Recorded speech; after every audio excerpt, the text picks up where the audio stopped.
Saludos, buenas, bienvenido a un nuevo video de ese servidor, La Cobra RD.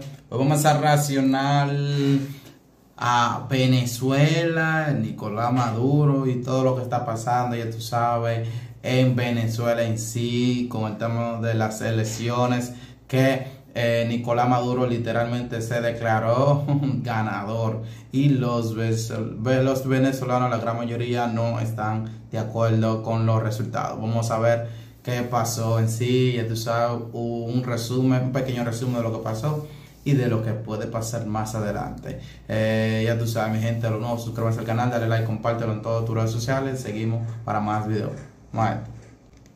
Nicolás Maduro se ha declarado ganador de las elecciones presidenciales de 2024 en Venezuela. Los comicios se presentaban como una oportunidad muy real de que el régimen bolivariano por fin pudiese caer en las urnas. Esto ocurría después de que en estas elecciones la oposición se presentase unida en torno al candidato opositor Edmundo González. La expectación por las elecciones era máxima y el apoyo a Edmundo González parecía ser mucho más numeroso que el apoyo al actual presidente Nicolás Maduro. Por ello, incluso en las semanas previas a las elecciones, se había especulado con que Maduro podría haber pactado con la oposición y con Estados Unidos una salida negociada, ya que recordemos que sobre Maduro pesan órdenes de detención por parte de Estados Unidos e incluso una recompensa de 15 millones de dólares por cargos relacionados con el narcotráfico y el lavado de dinero. Sin embargo, todas estas teorías han caído en saco roto y finalmente Maduro se ha agarrado al poder con todas sus fuerzas. No obstante, el vídeo de hoy va a ir sobre una pregunta muy concreta. ¿Han sido las elecciones limpias? O mejor dicho, ¿ha habido fraude electoral? Para responder a esta pregunta nos tenemos que ir algo más atrás del propio día de la votación. Y es que las irregularidades, los incidentes y las prácticas antidemocráticas han sido una constante incluso antes de las elecciones. ¿No me creéis? Pues repasemos. Lo primero que tenemos que comentar es que Edmundo González no era el principal candidato de la oposición, sino más bien un reemplazo. O mejor dicho, un reemplazo del reemplazo. La verdadera líder es María Corina Machado, y es quien realmente lidera la oposición en Venezuela. María Corina Machado es quien tiene más galones dentro de los opositores, y su gran carisma le ha permitido permear en las distintas clases sociales del país. Además, María Corina Machado es quien genera más consenso entre las fuerzas de oposición que no están integradas por un único partido político, sino por varios de distintas ideologías. Todos ellos forman la mesa de la unidad democrática en la que hay partidos progresistas, democristianos, socialdemócratas y un largo etcétera. Maduro sabía que en ella tenía un gran rival. ¿Y qué fue lo que hizo?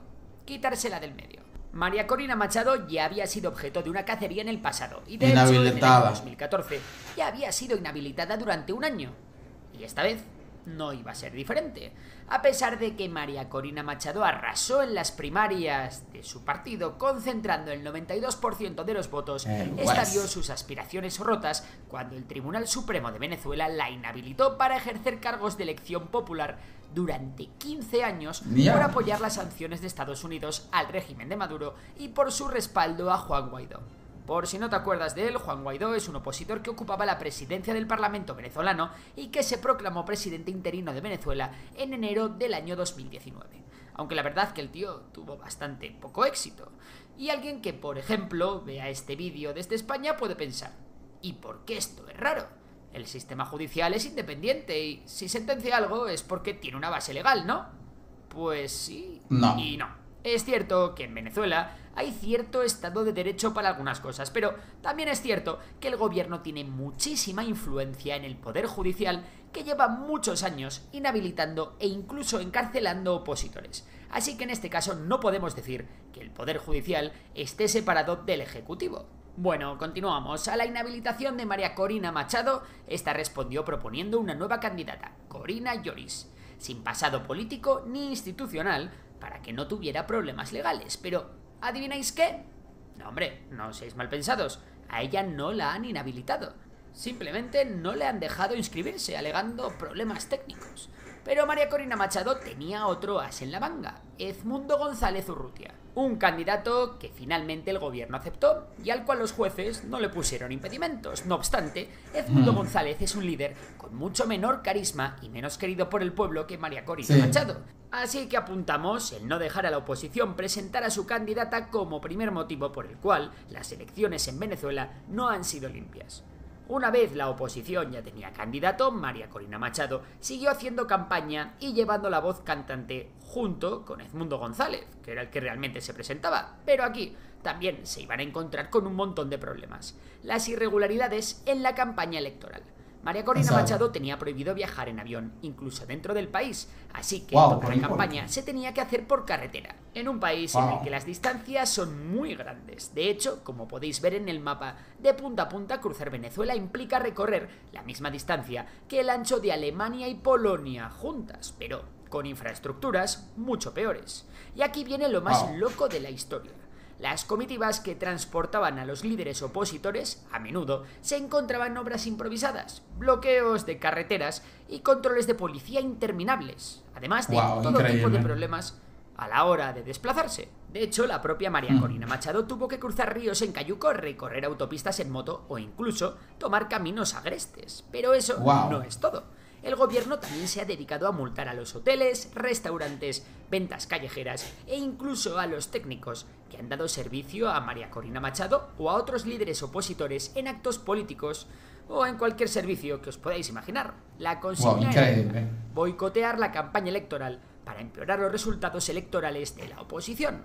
Otra normalidad democrática en estas elecciones han sido las amenazas de Maduro, y es que al ver que la cosa se estaba poniendo muy en contra en las últimas semanas de campaña, el presidente venezolano comenzó a elevar el tono de sus discursos para meter miedo a la población.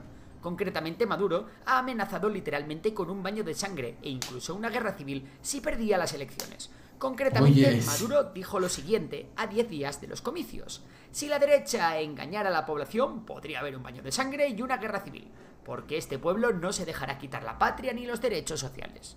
Y vamos con otro gran problema que ha hecho que estas elecciones no sean justas.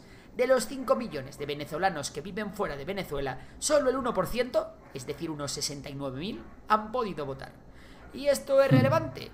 Pues sí, ya que apenas 21,3 millones de venezolanos estaban llamados a las urnas. Vamos, que un 25% del electorado se ha tenido que quedar en casa.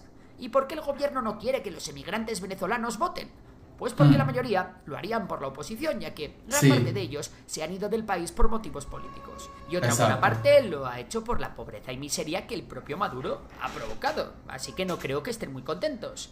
Todo esto que os acabo de contar son cosas que ya sabíamos antes de las elecciones. Sin embargo, la cosa ha empeorado bastante, ya que durante el día de las elecciones han ocurrido bastantes cosas que hay que contar sí o sí. La primera cosa rara que vimos fue una publicación que los ciberactivistas chavistas primero y mucha gente de fuera de Venezuela después compartió. Hablamos de varias encuestas a pie de urnas llevadas a cabo por consultoras que han corrido como la espuma en redes sociales, pero que al final se ha demostrado que eran falsas. La más compartida fue esta de la reputada consultora Lewis Thompson. Espera, ¿he dicho reputada? Perdón, quería decir inventada, porque realmente esta consultora ni existe. Pero bueno, esto no es más que una anécdota. Vamos al día de las elecciones. ¿Se pudo votar en Venezuela con normalidad? Pues en un principio la jornada fue relativamente tranquila, aunque en algunos colegios electorales la cosa se puso tensa. Y es que en algunas zonas en las que tradicionalmente ha habido mayorías opositoras, algunos colegios se mantuvieron cerrados o acordonados por la policía durante horas, desafiando la paciencia de los votantes y haciendo desistir a algunos de ellos que, bien por problemas físicos, por falta de voluntad o por cualquier otro problema, no pudieron o no quisieron hacer cola durante horas. De hecho, en algún colegio electoral se han registrado incidentes aislados con la policía por estos motivos. No obstante, quienes añadieron un extra de tensión a la jornada electoral fueron los colectivos chavistas. Los colectivos son grupos paramilitares armados que actuaron en la jornada electoral amedrentando a la población que iba libremente a votar, en muchos casos custodiados por la propia policía. Estos grupos, que generalmente son los encargados de hacerle el trabajo sucio a Maduro, se desplazan en ciclomotores y tienen fama de ser especialmente violentos. Su misión: conseguir que los opositores no se organicen y sobre todo que estos se vayan a sus casas sin ejercer su derecho al voto.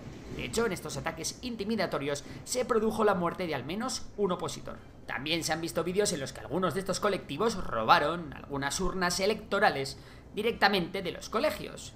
Una vez se cerraron estos colegios electorales, ya solo quedaba esperar por los resultados. La oposición se las prometía muy felices, después de que un funcionario del gobierno, a cargo del conteo de votos, publicase una imagen en la que se veían distintos gráficos que daban una victoria muy holgada a la oposición. Sin embargo, toda esa ilusión cambió de bando cuando el presidente del Poder Electoral, Elvis Amoroso, transmitió que con el recuento del 80% del escrutinio, Maduro ganaba las elecciones con el 51% de los votos.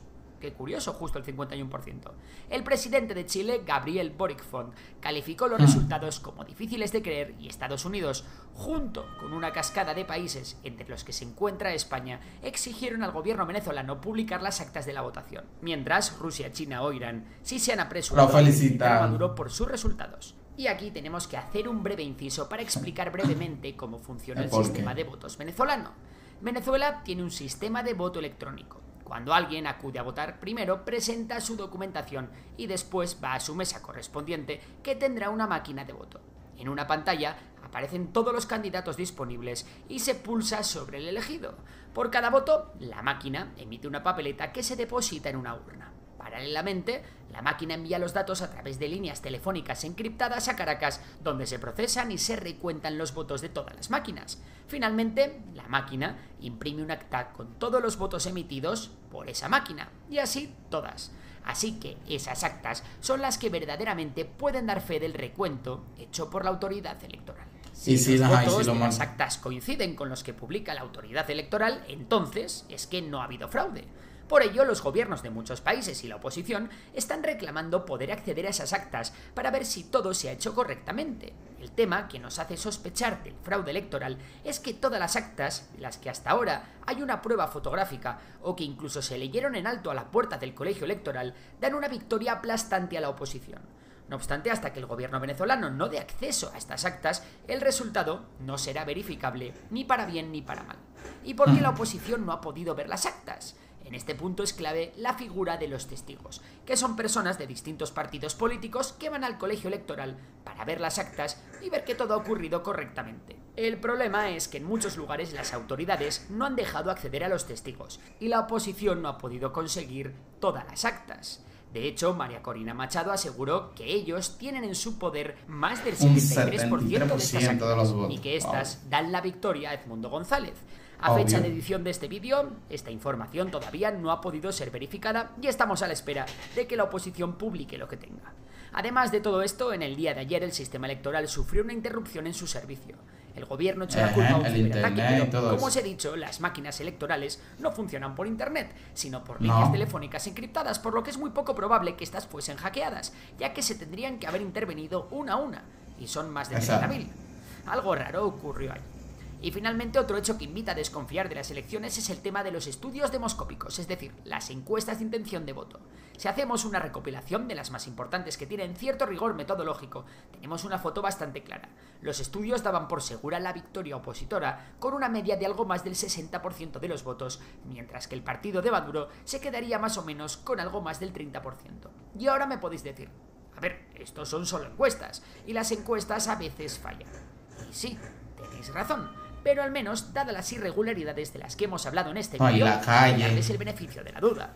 Visto todo esto y a pesar de que las actas pudiesen llegar a reflejar que no hubo fraude electoral, cosa que no creo que vayamos a ver, es evidente que estas elecciones han tenido un montón de irregularidades democráticas, y en ellas, gobierno y oposición no han jugado con las mismas reglas ni facilidades. No obstante, en la comprobación de las actas electorales estará la clave para determinar si realmente ha habido un fraude electoral a gran escala. Respecto a los observadores internacionales, pues la cosa está complicada. Aún tienen que emitir sus informes, pero la mayoría son de organizaciones afines al régimen o aquellos que pueden ser algo más independientes no tienen capacidad para desplegarse más que en unas pocas ciudades del país. Y por último, quiero transmitiros una reflexión. Señalar una clara falta de limpieza y transparencia en un proceso electoral no implica estar de acuerdo en todos los postulados políticos de la oposición. De hecho, a título personal, mi visión política está muy alejada de la de alguien como María Corina Machado. Sin embargo, por encima de las ideas políticas debe estar siempre la democracia, y es responsabilidad de todos defenderla y señalar cualquier tipo de práctica autoritaria y corruptela, como siempre he hecho en este canal. Dicho esto, ahora me interesa tu opinión. ¿Crees que hubo fraude electoral? Si te ha gustado el vídeo, sabes que puedes dar a like. Suscríbete. Wow. Es increíble realmente. Pero dime, ¿qué se puede hacer en este caso? Es tratar de buscar la verdad absoluta, aunque conociendo a Maduro posiblemente hace todo lo posible para que la cosa esté a su favor realmente. Y nada, mi gente, gracias por llegar hasta aquí. Dale like, compártelo en todas tus redes sociales. Seguimos para más videos como este y similar a este momento.